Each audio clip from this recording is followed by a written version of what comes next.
Olá, tudo bem?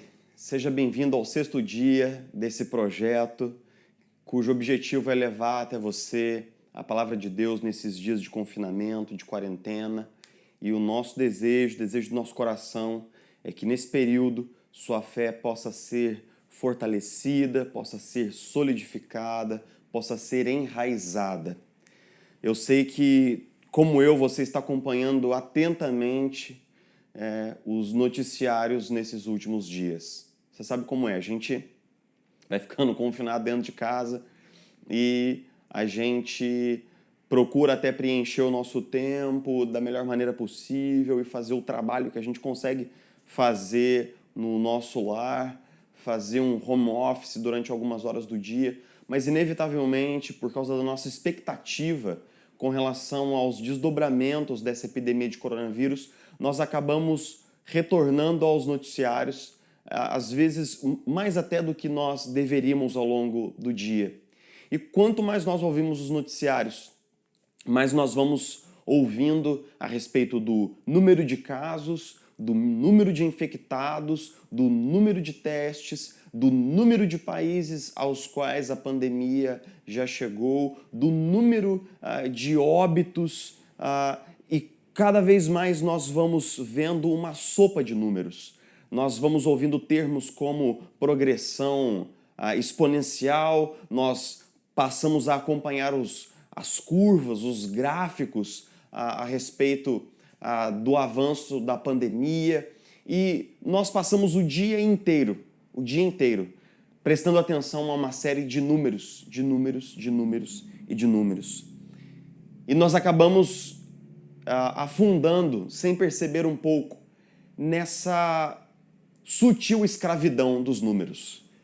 Os números que revelam essa crise, os números que contabilizam a crise, mas o fato é que os números, eles são realidades impessoais, os números são realidades impassionais, os números são realidades frias, os números são escritos em mármore gelado e o sentimento que nós temos à medida em que nós passamos a conviver mais e mais com esses números é que nós estamos deixados à mercê, nós estamos largados nesse caos, nós fomos deixados ao acaso.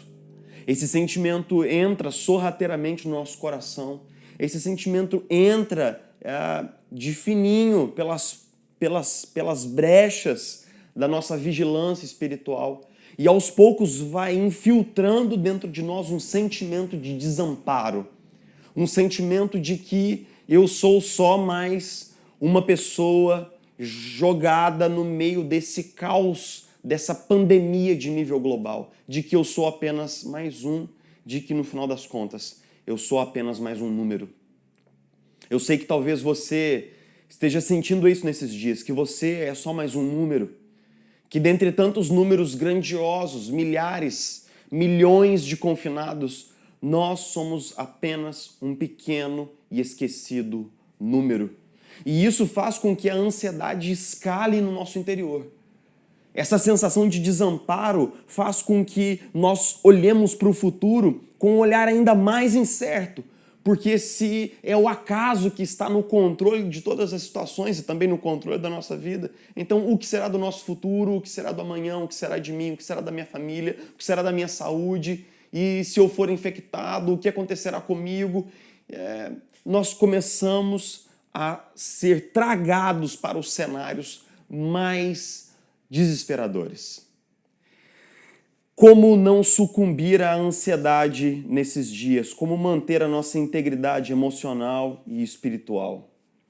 A ansiedade não foi um dos temas, de longe, não era um tema menor no ministério e no ensino de Jesus. No Sermão do Monte, no capítulo 6, Jesus se dirige aos discípulos falando com eles o seguinte, no versículo 25 do capítulo 6, hoje eu estou usando duas versões, a Almeida Revista Atualizada e a Nova Versão Internacional. Então, na Almeida fica assim, por isso vos digo, não andeis ansiosos pela vossa vida. Jesus se dirige aos discípulos no Sermão do Monte, dizendo a eles explicitamente, especificamente, não andem ansiosos com relação à sua própria vida. Eu sei que diante desse caos que nós temos vivido, nós temos enfrentado dias tão difíceis e situações tão complexas, e os governantes estão diante de decisões de vida e de morte, e parece não haver uma saída correta. Então parece que quando nós ouvimos essa palavra de Jesus diante da complexidade que nós estamos vivendo, nós somos tentados a pensar lá no fundo de nós mesmos, ainda que talvez nós não tenhamos a coragem para verbalizar. Nós somos tentados a pensar que essa é uma solução simplista demais. E que seria simplista demais e reducionista demais dizer nessa altura do campeonato, não fique ansioso. E que Jesus desconhece a complexidade daquilo que nós estamos vivendo. Bom, em primeiro lugar, eu gostaria de dizer para você que não é bem assim. Na verdade, aquele pessoal para quem Jesus estava ensinando naquele dia, aquelas pessoas que se ajuntaram no entorno de Jesus para ouvir o seu ensino sobre aquele monte, elas também viviam um cenário super complexo. A Judéia do tempo de Jesus estava sob domínio romano. Os romanos impunham um clima de terror, um clima de ostensivo ali, de controle da Pax Romana. Ao mesmo tempo em que os romanos eram muito violentos na manutenção da submissão dos judeus, muitas figuras apareciam causando levantes populares, então haviam revoltas, haviam insurreições contra o poder romano de tempos em tempos, e a cada nova insurreição, os romanos trucidavam aqueles que se rebelavam, trucidavam inocentes, as suas famílias.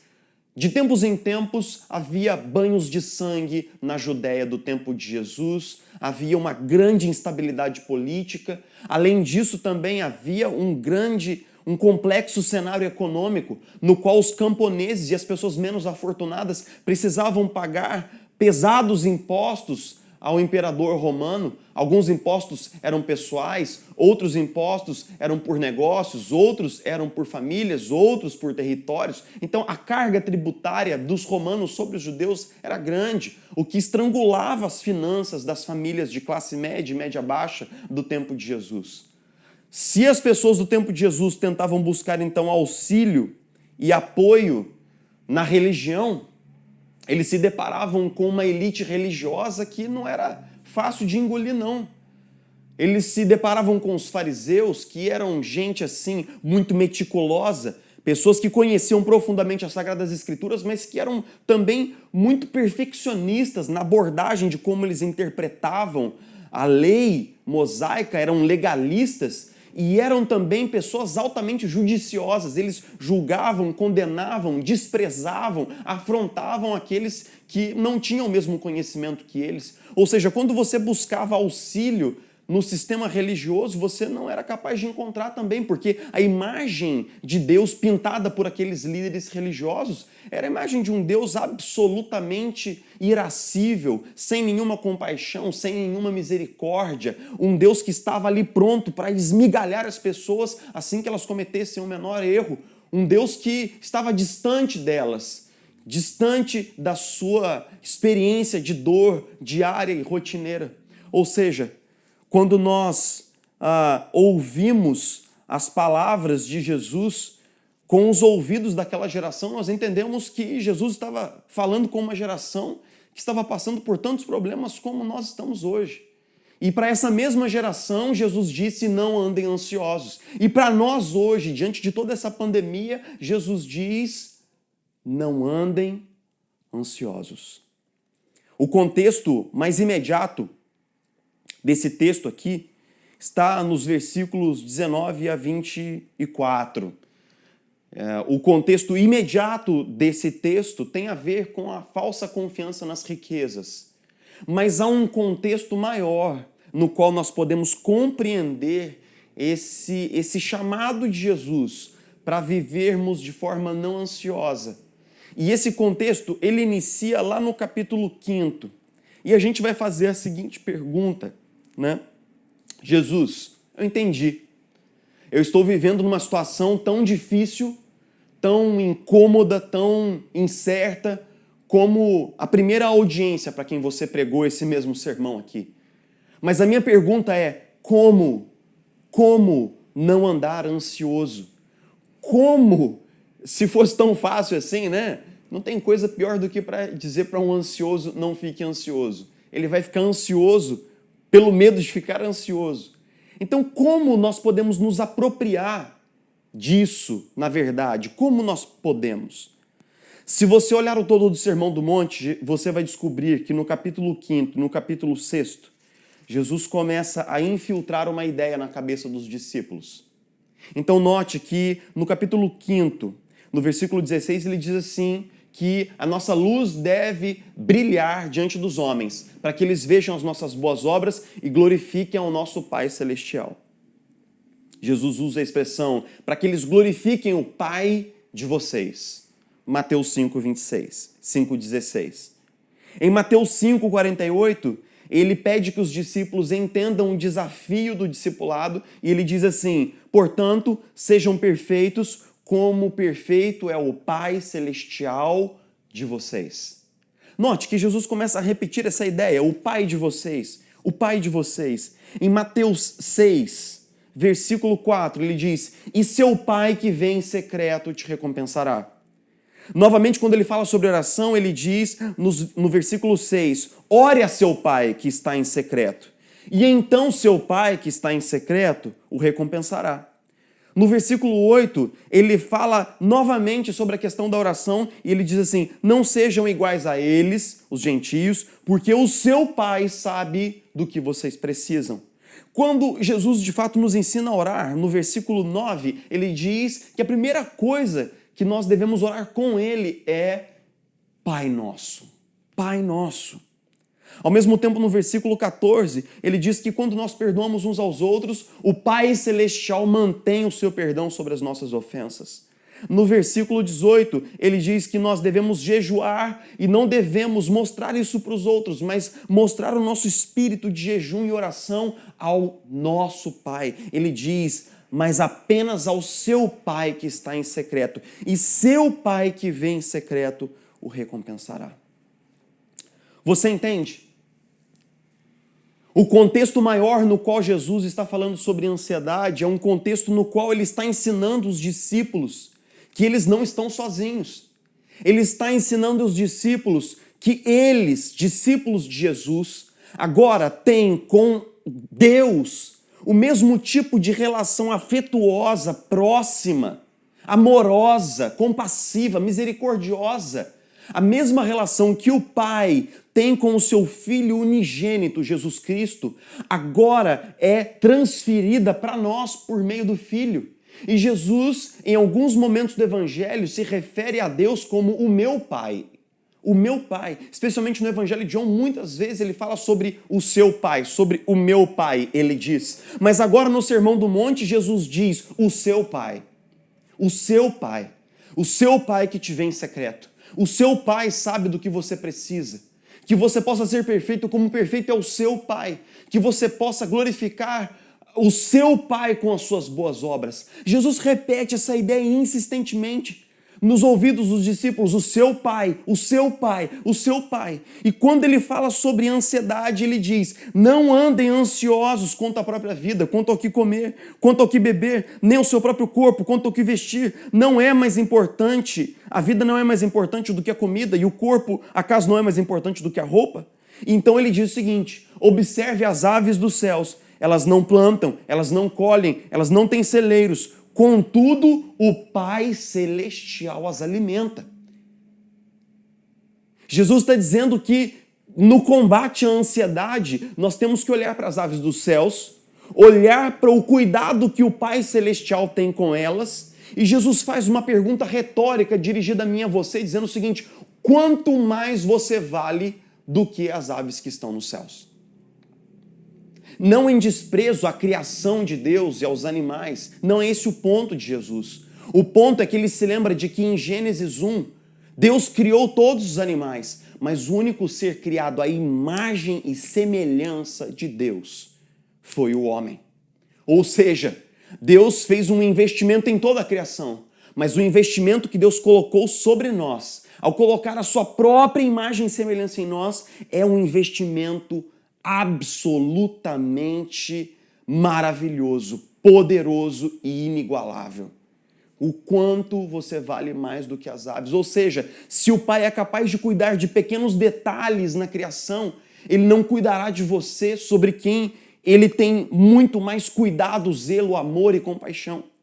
Novamente, Jesus pede que os seus discípulos olhem para as flores que estão no campo. Ele diz assim, olhem para as flores que estão no campo.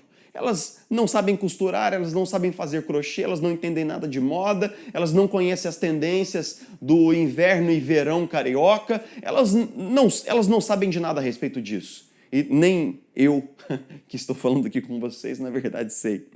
Mas Jesus diz assim, o seu Pai Celestial veste a erva que está no campo, que hoje está viva, mas amanhã fenece e morre.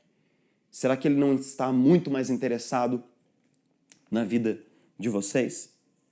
E ele diz assim no versículo 32, os pagãos, aqueles que não conhecem a Deus, correm atrás dessas coisas, ou seja, de vestimentas, de várias preocupações, mas o Pai Celestial sabe que vocês precisam dela.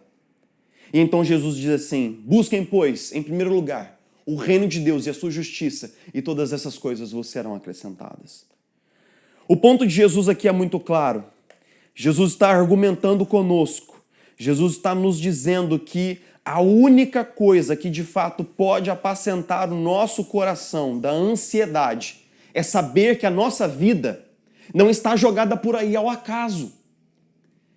A única coisa que pode de fato minorar, tranquilizar a ansiedade do nosso coração é reconhecer que nós temos um Pai que cuida de nós, que nós temos um Pai que sabe quem nós somos, conhece o nosso nome, conhece o nosso CPF, sabe onde nós moramos, entende as nossas necessidades, entende a nossa alma, que Ele nos conhece pessoalmente e tem grande interesse em nós. O que Jesus está dizendo é que a única maneira de nós não ficarmos escravos de uma preocupação doentia, de uma ansiedade sem tamanho, a única maneira de nós não sermos massacrados por esse clima de ansiedade é se nós entendermos aqui e sentirmos aqui que nós temos um Pai que cuida de nós. Veja bem, grande parte daquilo que eu estou dizendo não é novidade para você. Mas talvez você saiba conceitualmente coisas a respeito da paternidade de Deus. E talvez você já tenha ouvido ensinos e pregações e sermões e homilias a respeito de Deus como o seu Pai. Mas saber conceitualmente não é o bastante. Nós precisamos que essas ideias venham daqui para cá. Nós precisamos que aquilo que nós sabemos desça para o solo mais profundo do nosso coração e modifique os nossos afetos de tal maneira que nós possamos sentir que Deus está aqui e que Ele é o nosso Pai e que Ele tem sumo interesse na nossa vida. Essa é a única maneira de nós estarmos preservados, de nós sairmos intactos emocionalmente, psicologicamente, espiritualmente desse tempo de grande ansiedade diante da calamidade. Meu irmão, minha irmã que me ouve, eu te peço,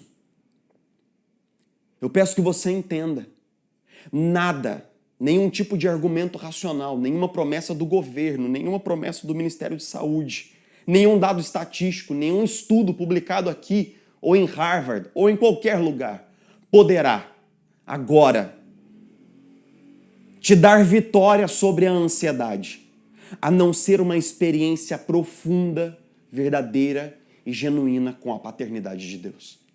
Se você souber aqui e sentir aqui que Deus, o Eterno, é o seu Pai e que Ele tem sumo interesse em você e que você não é um barquinho deixado ao acaso, você não é uma gota nesse oceano, você não é só mais um número, mas você é alguém no coração do Pai, você é um filho, você é uma filha, você é conhecida e conhecido do Pai, você é amado do Pai. Apenas essa realidade poderá fazer com que a ansiedade não tenha vitória sobre você. Então a pergunta é: como nós podemos sentir de fato que somos filhos e filhas amados do Pai? Eu quero finalizar compartilhando com você um trecho maravilhoso das Escrituras, um trecho que eu considero um capítulo áureo das Sagradas Escrituras, que é o capítulo 8º da Epístola de Paulo aos Romanos. Porque quando Paulo escreve aos Romanos, eles dizem o seguinte, ele diz o seguinte, Romanos capítulo 8º, versículo 1. Portanto, agora já não há condenação para os que estão em Cristo Jesus, porque por meio de Cristo Jesus, a lei do Espírito de vida me libertou da lei do pecado e da morte. Porque aquilo que a lei fora incapaz de fazer, por estar enfraquecida pela carne, Deus o fez enviando o seu próprio Filho, à semelhança do homem pecador, como oferta pelo pecado. E assim condenou o pecado na carne, a fim de que as justas exigências da lei fossem plenamente satisfeitas em nós, que não vivemos segundo a carne, mas segundo o Espírito. Paulo está afirmando e reafirmando aqui que o que Jesus fez por nós na cruz do Calvário nos libertou do estado de morte espiritual no qual nós nos encontrávamos antes. Antes nós estávamos mortos em nossos delitos e pecados, nós éramos inimigos de Deus, estávamos desconectados do Pai, estávamos alheios ao Pai, estávamos distantes dele, estávamos vivendo de costas para ele, ignorando o Pai, indiferentes a ele, completamente sem um lugar para o Pai na nossa vida, mas como o filho pródigo que decide voltar para casa, nós somos arrastados de volta para o nosso primeiro lar, pelo sacrifício de Jesus e pelo poder do Espírito. Então Paulo diz que a primeira realidade que nós temos que ter em mente para saber que Deus é o nosso Pai é olhar diretamente para a obra de Jesus por nós na cruz do Calvário. Se você tem alguma dúvida de que Deus te ama, se nesses dias tem se abatido sobre o seu coração perguntas sobre o cuidado, o amor, o interesse de Deus na sua vida, eu não vou argumentar racionalmente com você aqui, mas eu peço, olhe para a cruz. Olhe para a cruz. Olhe para a cruz na qual Deus fez enfermar o seu Filho com os nossos pecados, para que nós pudéssemos ter esperança de salvação, esperança de vida eterna. Se você tem dúvida a respeito do amor de Deus, então olhe para a cruz e você verá que Deus deu o seu Filho unigênito para morrer no seu lugar, no meu lugar. E por isso, esse perfeito amor revelado na cruz lança para longe de nós todo medo. Não há outro argumento tão final, tão cabal e definitivo a respeito do amor do Pai por nós, a não ser olhar para Jesus, o Filho unigênito de Deus, encravado na cruz do Calvário. Você tem dúvida a respeito do amor do Pai? Olhe para a cruz. Olhe para a cruz.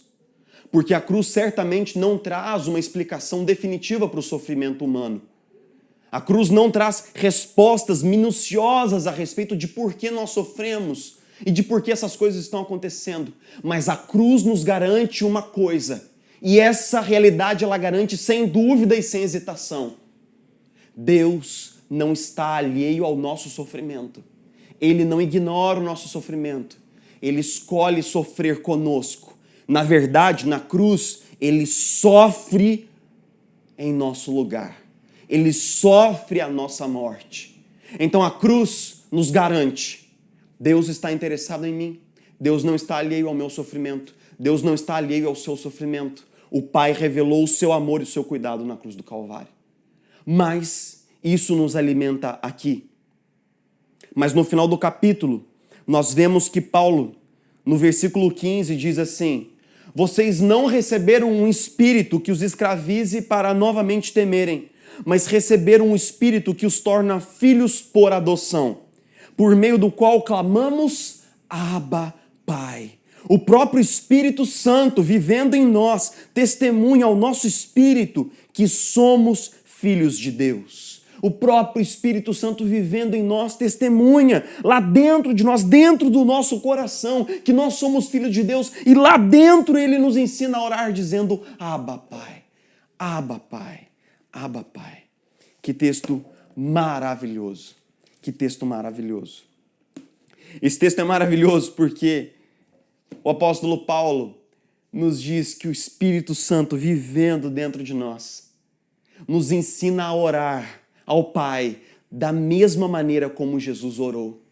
Jesus orou por muitas vezes na sua vida, mas especificamente no Getsêmani, ele orou dizendo: Abba, Pai. Abba, Pai é uma expressão que conjuga duas palavras para Pai. Uma palavra hebraica, Abba, e uma palavra grega, pater. Ou seja, é uma maneira muito carinhosa, muito íntima de chamar a Deus de papai, paizinho, pai do meu coração, meu pai querido, meu pai amigo, meu pai conselheiro, pai que vai comigo pela vida fora. Meu irmão, minha irmã, quando você crê na obra que Jesus fez por você na cruz, crê, discerne o sentido do Evangelho e crê em Jesus, então o Espírito Santo passa a fazer uma obra em você, ensinando você a exercitar-se na paternidade de Deus, ensinando você a pular no colo do Pai, ensinando você a buscar a intimidade do Pai, ensinando você a cultivar o seu relacionamento com o Pai. Ele ensina você e a mim a orarmos dizendo: Abba, Pai, nosso Paizinho, nosso Pai querido, nosso Pai amigo, Pai fiel.